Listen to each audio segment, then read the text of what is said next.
특수청소업체에서 일한다고 말하면 대개 시체 처리부터 떠올리겠지. 하지만 실제로는 시체가 옮겨진 뒤 그 뒤처리를 맡는 경우가 대부분이다.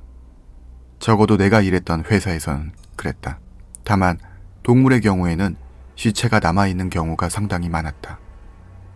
장기 여행을 떠나며 애완동물을 집에 방치해둔 사람들이 의뢰를 넣는 것이다. 일이 일이다 보니 시체가 있었던 곳에 아직도 시체가 있는 것처럼 느낀다던가 이따금씩 이상한 게 보이기도 하지만 그것도 나름대로 익숙해지면 그러려니 하게 된다. 일을 시작하고 2년 정도 지났을 무렵 애완동물이 죽었으니 처리를 부탁한다는 의뢰가 한 건 들어왔다. 작은 회사기 때문에 접수도 내가 받았다. 품위 있는 목소리에 그야말로 부자라는 느낌이 팍팍 나는 아줌마였다. 어떤 현장이든 일단 먼저 방문해 견적을 내야 한다. 견적 금액과 작업 내용이 일치하는지 확인하고 계약서를 작성해야 하기 때문에 영업 담당과 함께 둘이서 집을 방문했다. 영업 담당은 기본적으로 현장 작업에는 나서지 않는다. 하지만 온갖 계약을 다 해봤다 보니 촉이 왔던 모양이다. 그날 역시 차 안에서 오늘 손님 좀 이상한 것 같아. 라고 말했었으니 사람이 죽은 현장일 경우에는 여러 사정을 확인하고 서류를 작성할 필요가 있지만 애완동물은 소유물 취급이니 그런 제약이 없다. 그래도 대부분의 손님은 사전에 상황 설명을 해주기 마련인데 이번 손님은 그런 말이 일절 없었다.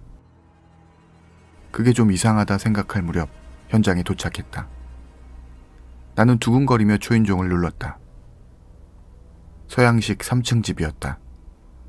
현관에 나온 사람은 전화를 받았던 이미지 그대로 깔끔한 아줌마였다. 부자 느낌도 났고 분위기도 좋아 싱글벙글 웃으며 인사했다. 영업 담당은 주변에 사람이 없는 것을 확인하고 대충 견적에 관해 설명한 뒤 집으로 들어섰다. 안은 어찌되었던 깨끗한 느낌이었다. 하지만 이상한 냄새가 난다. 마스크를 쓰지 않았던 것을 감안해도 다른 시체가 있던 집보다도 훨씬 냄새가 심했다. 우리는 익숙해져 있으니 그렇다 치더라도 손님이 거기서 멀쩡하게 있는 게 묘하게 기분 나빴다. 3층이 현장인 듯해 우리는 손님을 1층에 남겨두고 둘이서 계단을 올랐다. 계단을 한 칸 한 칸 오를 때마다 냄새는 점점 강해졌다. 그리고 마침내 3층에 도착한 나는 말을 잃었다. 바닥 전체에 고양이 시체가 산처럼 쌓여 있었다. 무심코 토할 것 같은 것을 겨우 억눌렀다.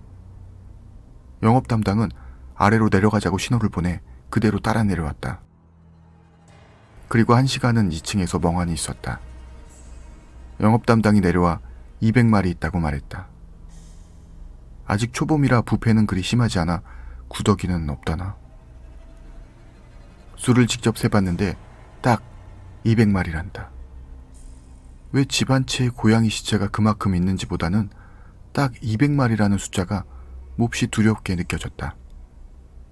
1층으로 내려오니 손님은 아까와 다를 것 없는 모습이었다.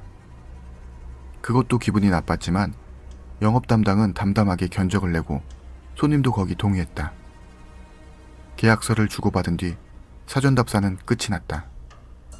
돌아오는 도중 차 안에서 영업 담당은 물었다. 할 수 있겠어?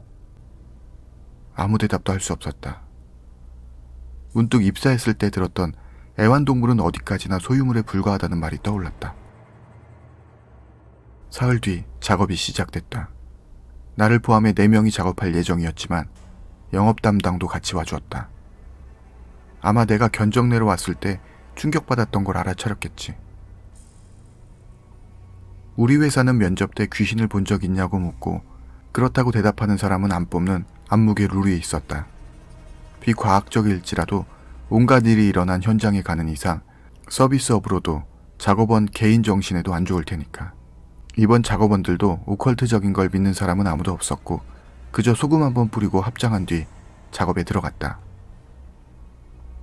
1층에서 마스크와 고글을 쓰고 고무장갑과 방호복까지 갖춘 후 5명이서 3층에 올라 작업을 시작했다. 주변 거주자를 배려해 시체는 봉투에 한 번 넣고 박스에 옮겨 트럭에 실른다. 그 후에는 그대로 매립한다. 불법은 아니니까 담담하게 고양이 시체를 봉투에 4마리 넣고 박스로 옮긴다. 그걸 몇 시간 동안 계속한 끝에 전부 트럭에 실었다. 다른 작업원들은 트럭을 타고 처리하러 가고 영업 담당과 나는 둘이서 냄새 제거와 방 청소를 했다. 오후부터 작업을 시작했기에 청소가 끝나고 나니 저녁 6시가 지난 후였다. 청소용품을 가방에 담고 최종 확인을 위해 손님인 아줌마를 3층으로 불렀다. 아줌마는 변함없이 싱글벙글 웃으며 확인을 끝냈다. 영업 담당은 현금을 그 자리에서 받고 영수증을 건넸다. 그 후에도 이야기는 이어졌다. 나는 어찌되었든 거기 더 머물고 싶지 않아 가방을 가지고 계단을 내려왔다. 5분도 지나지 않아 영업 담당이 돌아왔다. 인사는 안 해도 되나요?